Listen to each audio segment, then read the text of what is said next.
오직 하나님의 말씀만이 영적인 지도요, 우리의 삶의 모든 것을 되는 주님의 축복의 말씀인 것입니다.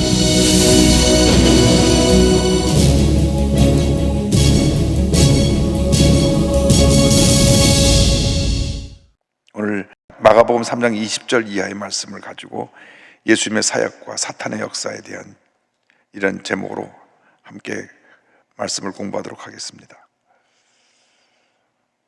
예수님의 사역이 본격적으로 시작되면서 사탄의 역사가 아주 강하게 예수님의 사역을 회방하기 시작했습니다. 먼저 예수님과 바알세불에 대한 이야기를 함께 말씀 공부합니다. 20절을 함께 봉독합니다. 집에 들어가시니 무리가 다시 모임으로 식사할 겨를도 없는지라. 예수님이 어디를 가든지 수많은 사람들이 예수님께 몰려왔습니다.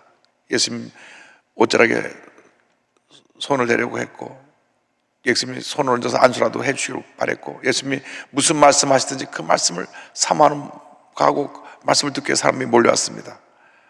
식사할 겨를이 없다 그랬는데 원어 성경을 들여다보니까 그 당시 식사가 이스라엘의 주식이 빵인데 빵, 지금도 그 빵을 먹고 있죠. 우리나라로 생각해보면 그냥 우리가 지금 보통 빵집에서 보는 그런 빵이 아니라 우리나라 호떡 같은 거. 근데 우리나라 호떡은 그 안에 달콤한 꿀이라도 들었지만 그거 없는, 그냥 속에 뭐 들은 것이 없는 그런 호떡 같은 모습, 그걸 뜯어서 이제 주식으로 먹었는데, 그 떡을 뜯어 먹을 그럴 겨를도 없었다. 그러니까 빵 조각을 뜯어 먹을 그런 여유도 없을 정도로 예수님이 바쁜 시간을 보냈다는 것을 알 수 있습니다. 마가복음 6장 31절에도 그런 말씀이 나옵니다. 이르시되 너희는 따로 한적한 곳에 가서 잠깐 쉬어라 하시니 이는 오고 가는 사람이 많아 음식 먹을 겨를도 없음이라. 그러니까 그냥 빵 한 조각을 뜯어서 잡수실 그런 여유도 없이 그렇게 바쁘게 그 사역을 하신 예수님의 모습을 우리가 발견하면서, 주님 일을 할 때는 정말 우리가 예수님처럼 몸이 부서져라 일할 수 있는 것도 축복이라 생각을 합니다. 그런데 이제 예수님의 가족들이 나왔습니다. 21절입니다. 다 같이 보겠습니다. 예수의 친족들이 듣고 그를 붙들러 나오니 이는 그가 미쳤다 하밀러라. 그 목소리 있던 그 나사렛의 그 예수라는 사람이 갑자기 자기가 메시아라 그랬는데 미쳤나 봐. 그 소식을 듣고 그 가족들이 예수님을 붙잡으러 왔습니다.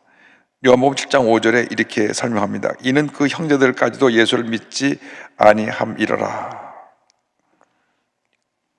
그 형제들조차도 예수님을 미친 사람으로 취급했습니다. 어느 날 갑자기 귀신이 들어가고 메시아 행세를 한다, 그렇게 생각을 했습니다. 예수님이 이 세상에 계신 동안 참으로 외롭고 힘들고 어려운 삶을 사셨다는 것을 알 수가 있습니다. 예수님에 대해서 제대로 이해한 사람은 예수님 어머니 마리아밖에 없었습니다. 탄생 때부터 그 모든 모습을 지켜봤기 때문에. 예수님의 가족들, 아버지 요셉, 누구도 참으로 이해하지 못했습니다. 아버지 요셉은 그래도 성령의 음성을 듣고 마리아로부터 예수님 태어나신 것을 알았지만은, 기록을 보면 12살 이후로는 등장을 하지 않습니다. 일찍 돌아가신 것 같아요. 그러니까 예수님이 공생의 사역을 시작하기 전까지 장남으로서, 가장으로서 아버지 일을 계승해서 목수일을 하면서 예수님 그 사역을 기도하는 가운데 준비하셨다 생각을 합니다. 목수일을 하셨다는 것도 영적으로 의미가 깊습니다. 나무를 다듬어서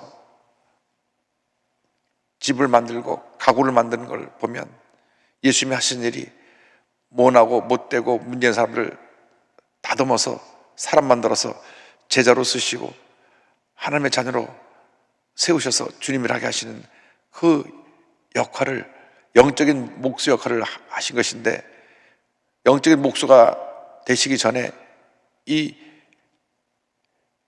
육신의 몸을 입고 계시면서 목수의 일을 하시면서 공생애를 준비하셨습니다.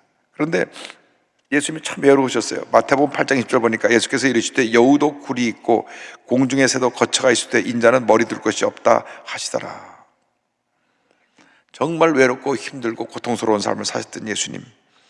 이사야 53장 2절 3절입니다. 그는 주 앞에서 자라나기를 연한 순 같고 마른 땅에서 나온 뿌리 같아서 고운 모양도 없고 풍채도 없은즉 우리가 보기에 흠모할 만한 아름다운 것이 없도다. 그런 멸시를 받아 사람들에게 버림받았으며 간고를 많이 겪었으며 질고를 아는 자라 마치 사람들이 그에서 얼굴을 가리는 것 같이 멸시를 당하였고 우리도 그를 귀히 여기지 아니하였도다. 예수님 이 땅에 오시기 전 700년 전에 이미 이사야 선지자가 예수님 이 땅에 오셔서 얼만큼 사람들에게 멸천대를 받고 사람들이 얼굴을 가리는 것 같이 멸시를 당하였다는 말은 마치 그 당시 한센병 환자, 나병 환자 같이 그렇게 취급을 받아서 아주 불결하고 상종을 하지 못할 사람이고 귀신 들린 사람이고 이런 취급을 받다는 것을 알 수가 있습니다. 우리가 그 예수님에 대한 영화를 많이 보는데 그 영화를 보면 참 예수님이 그 모습이 가장 요즘 말로 보면 잘생기고 멋있고 그런 분들을 뽑아서 예수님 역할을 담당해야 하는데 성경을 보면 고운 모양도 없고 풍채도 없은즉 우리가 보기에 흠모할 만한 아름다운 것이 없도다. 그만큼 힘들게 어렵게 어떻게 보면 가장 낮고 찬한 자리에서 그러한 모습으로 사셨다는 것을 알 수가 있습니다. 자, 그런데 이제 예루살렘에서 이 예수의 소문을 듣고 서기관들을 보내서 어떤 분인가 알아보려고 왔습니다. 마가복음 3장 22절입니다. 다 같이요. 예루살렘에서 내려온 서기관들은 그가 바알세불이 집혔다 하며 또 귀신의 왕을 힘입어 귀신을 쫓아낸다 하니, 예루살렘에서 이 바리새파 종교 지도자들이 서기관들을 보냅니다. 요즘 말하면 신학대학 교수들을 보내가지고 지금 그가 메시아라고 하는 소문이 있는데 나사렛에서 메시아가 나올 수는 없고 문제가 뭔지 잘 살펴봐가지고 그 예수라는 사람이 하는 일을 좀 많은 사람 앞에서 망신도 주고 그 일을 하지 못하도록 어떻게 좀 바로잡아 놓고 오라 하는 특명을 받고 서기관들이 내려온 것입니다. 그러니까 신학 교수들이 와서 요즘 말하면 개척교회 하면서 막 교회가 막 갑자기 막 몇천 명 부흥된 그 주의정의 설교를 낱낱이 막 그냥 검토해갖고 이것도 문제다 이것도 문제다 막 공격하는 그런 모습을 우리가 생각해 볼 수가 있겠습니다. 와보니까 막 사람들이 모으려고 막 큰일을 하는 건 틀림없거든요. 그래서 저 사람이 바알세불이 집혔다. 바알세불이 뭐냐면 귀신들의 왕입니다. 이 사탄입니다. 사탄이 들려갖고 저런 일을 한다. 그때 예수님이 말씀하십니다. 23절 25절입니다. 예수께서 그들을 불러다가 비유로 말씀하시되 사탄이 어찌 사탄을 쫓아낼 수 있느냐? 또 만일 나라가 스스로 분쟁하면 그 나라가 설 수 없고 만일 집이 스스로 분쟁하면 그 집이 설 수 없고 말씀하십니다. 26절까지입니다. 만일 사탄이 자기를 거슬려 일어나 분쟁하면 설 수 없고 망하느니라. 너희들이 그 논리가 모순되다. 어떻게 어떤 조직이 존재하는데 조직 자체 내에서 서로 대적하고 다투면 그 조직이 건전할 수 있느냐? 예를 들어서 나라에서 왕이 장관들을 세워서 일을 하는데 장관들이 다 대적하면 그 나라 꼴이 뭐가 되겠느냐? 이런 일이 있을 수 없다. 그러면 그 조직이 무너지고 만다. 27절입니다. 다 같이요. 사람이 먼저 강한 자를 결박하지 않고는 그 강한 자의 집에 들어가 세간을 강탈하지 못하리니 결박한 후에야 그 집을 강탈하리라. 그러니까 이 사탄이 나타났으면 사탄보다 더 강한 세력이 그를 잡아 결박해서 그 사탄이 일을 못하게 해야 되는데, 바로 메시아인 내가 하나님의 권세로 사탄을 결박한다는 것을 저들에게 말씀해 준 것입니다. 저렇게 귀신이 쫓겨나고 하는 것은 귀신들끼리 싸워서 쫓겨난 것이 아니라 그건 같은 집안 사람들이니까 귀신보다 사탄보다 훨씬 더 강한 메시아가 와서 그 일을 하고 있는 것이라는 것을 저들에게 가르쳐 줍니다. 그리고 나서 이제 성령 모독죄에 대한 말씀이 나옵니다. 이 부분을 우리가 좀 집중해 봐야 되겠습니다. 28절입니다. 내가 진실로 너에게 이르노니 사람의 모든 죄와 모든 모독하는 일은 사하심을 얻되. 예수님께서 죄 사하시는 권세가 있는데, 그런데 이제 사람이 사람에게 한 모든 죄는 그 남을 모독하고 해방하고 남에게 고통을 주고 잘못을 갖다 준 이 죄는 사함을 받을 수가 있지만, 성령을 해방하고 성령을 모독하는 자는 사함받지 못한다. 29절 30절입니다. 누구든지 성령을 모독하는 자는 영원히 사하심을 얻지 못하고 영원한 죄가 되느니라 하시니 이는 그들이 말하기를 더러운 귀신이 들렸다 함이로라. 이 말씀은 고의적으로 분명히 하나님이 하신 일인 것을 알면서도 저들이 시기와 질투에 가득해서 고의적으로 예수님 하신 일을 이 귀신이 하는 일이라고 덮어씌웠기 때문에 이렇게 고의적으로 하나님의 사역을 끈질기게 방해하고 회방하고 모독해서 하나님의 사역에 큰 지장을 주는 자들은 하나님께 영원히 버림받게 된다. 그들은 회개할 기회조차 주어지지 않는다. 워낙 그들은 화인받은 양심이기 때문에 그걸 사명으로 알고 대적했기 때문에 그들은 영원히 사함받지 못한다는 것을 아주 못 박아서 말씀하신 것입니다. 특별히 말로써 이 성령의 사역을 모독하고 해방하는 자들 지를 경우에는 회개할 기회조차 본인이 잃어버리는 것이다. 누가복음 12장 10절입니다. 누구든지 말로 인자를 거역하면 사하심을 받으려니와 성령을 모독하는 자는 사하심을 받지 못하리라. 말로써 우리가 많은 언어들을 쏟아내고 있는데, 이 내가 하는 말이, 내가 SNS에 올리는 글들이 교회의 사역을 정면적으로 반대 입장에 서서 하나님 영광 가리고 고의적으로 교회를 해파는 이런 일에 앞장서게 되면 그들은 사함을 받지 못한다. 무서운 경고인 것입니다. 우리 예수를 믿는 사람들이 늘 긍정적인 고백을 하며 살아야 됩니다. 오늘날 가장 큰 우리의 적이 SNS를 통한 사탄의 장난입니다. 없는 말, 악한 말 막 만들어가지고 교회를 무너뜨리려고 합니다. 분명히 사실이 그렇지 않은 것을 알면서도 고의적으로 하나님의 사역을 방해하고 반대하는 사람들은 용서를 받지 못합니다. 특별히 교회 내에서 신앙생활을 한다고 하면서 분명히 자기가 이거 잘못된다는 것을 잘못되게 하고 있다는 것을 알면서도 고의적으로 악한 말을 만들어서 교회 질서를 무너뜨리고 교회 붕을 가로막고 교회를 갈라지게 하고 하는 일에 앞장서는 사람들은 하나님이 심판하십니다. 용서를 받지 못합니다. 우리가 이 엄중한 경고를 깨달아서 늘 교회에 대해서는 절대 긍정 절대 감사로, 기도로, 감사로, 찬양으로 나가서 교회를 섬기고 상처 입은 영혼들을 위로하고 사랑과 하나 되고, 그래서 교회가 성령의 공동체로서 하나 되게 하신 것을 힘써 지키는 귀한 역사를 이룰 때 하나님께서 복을 내릴 줄 믿습니다. 뒤를 이어서 예수님의 어머니와 형제자매에 대한 이야기가 나옵니다. 31절에서 33절 다 같이 보겠습니다. 그때 예수의 어머니와 동생들이 와서 밖에 서서 사람을 보내어 예수를 부르니 무리가 예수를 둘러앉았다가 여짜오되 보소서 당신의 어머니와 동생들과 누이들이 밖에서 찾나이다. 대답하시되 누가 내 어머니이며 동생들이냐 하시고. 성경을 보면 예수님께서 성령으로 잉태되셔서 예수님이 태어나실 때까지 요셉이 마리아와 동침하지 않았습니다. 예수님이 탄생된 후에 요셉이 마리아와 동침해서 자녀를 낳았는데, 이 기록된 기록을 보면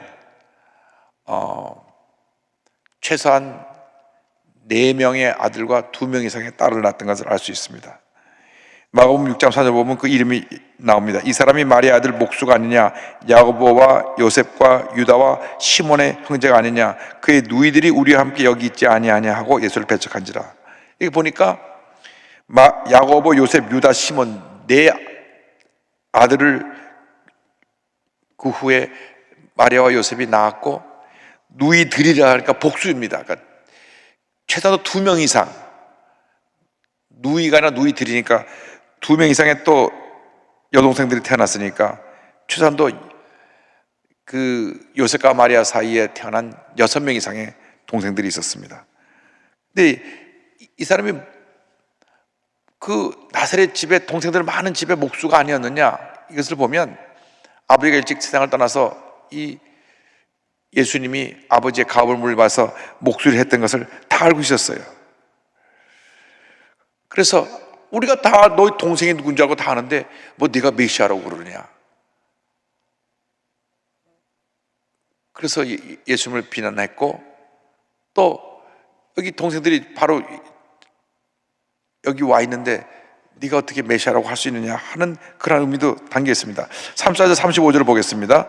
둘로 앉은 자들을 보시며 이르시되 내 어머니와 내 동생들을 보라. 누구든지 하나님의 뜻대로 행하는 자가 내 형제요 자매요 어머니이니라.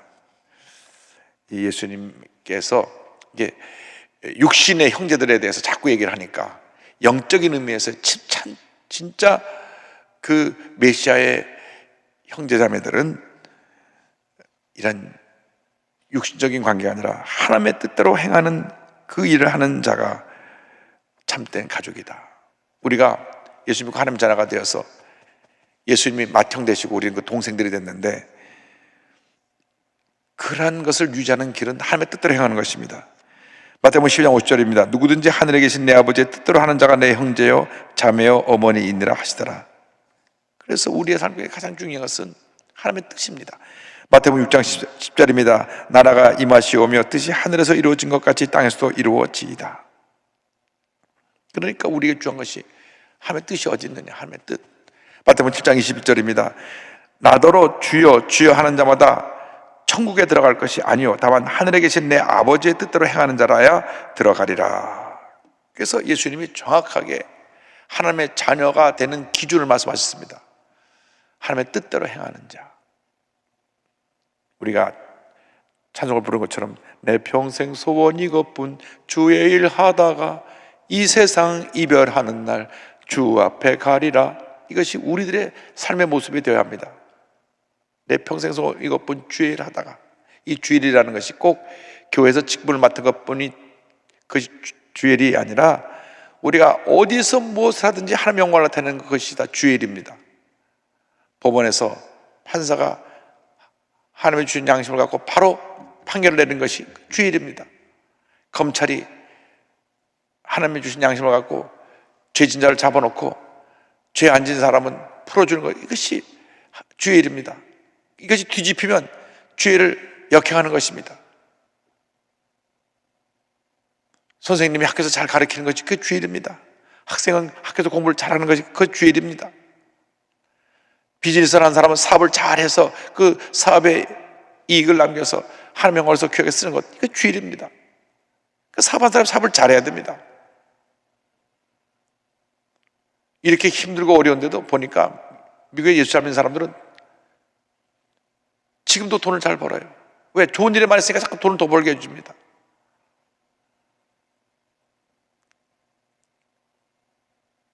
워렌 버핏이 하나님 축복받아서 이렇게 최근에 내놓은 그 헌금 사회에 환원한 그런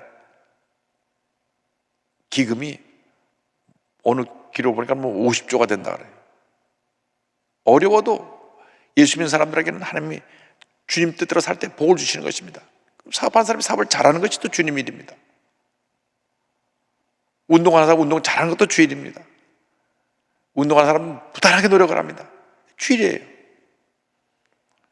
요번에 LPG에서 갑자기 처음 나와갖고 우승하는 그 자매도 하나님께 모든 영광 돌립니다. 주일이에요. 그 말 한마디가 많은 사람에게 큰 감동을 주었습니다. 근데 그것이 처음 매스컴에 나올 땐 소개가 됐는데 나중에 보니까 그 부분은 많이 빠졌더라고요. 그만큼 언론이 하나님 영광 나타내는 이런 것을 별로 좋아하지 않아요. 그럼에도 불구하고 모든 영광 하나님께 돌립니다. 할렐루야. 그래서 우리가 하나님 뜻대로 하는 것이 하나님의 자녀로 사는 것이고 하나님이 기뻐하시는 것이고 하나님의 영광 돌리는 것이라는 걸 잊지 말고 있는 곳에서 최선을 다해서 여러분이 많은 그 업적을 남겨서 하나님께 영광 돌리게 되기를 주님의 이름으로 축원합니다. 그래서 우리가 한 번뿐인 인생 살아가는 동안 정말 주님을 기쁘시게 하는 삶을 살다가 주님께서 오라 부르실 때 기쁨으로 주님을 맞이할 수 있는 우리 모두가 되기를 주님의 이름으로 축원합니다. 기도하겠습니다. 사랑과 은혜와 자비가 무한하신 하나님 아버지, 한 번뿐인 인생인데 예수 잘 믿고 맡겨진 일을 최선을 다하여 주의 일을 하다가 그곳에서 하나님께 큰 영광 돌리고 주님 앞에 설 때 잘 하였도다 착하고 충성된 종아 칭찬받는 저희 모두가 되도록 은혜 내려 주옵소서. 예수님의 이름으로 기도 올리옵나이다. 아멘.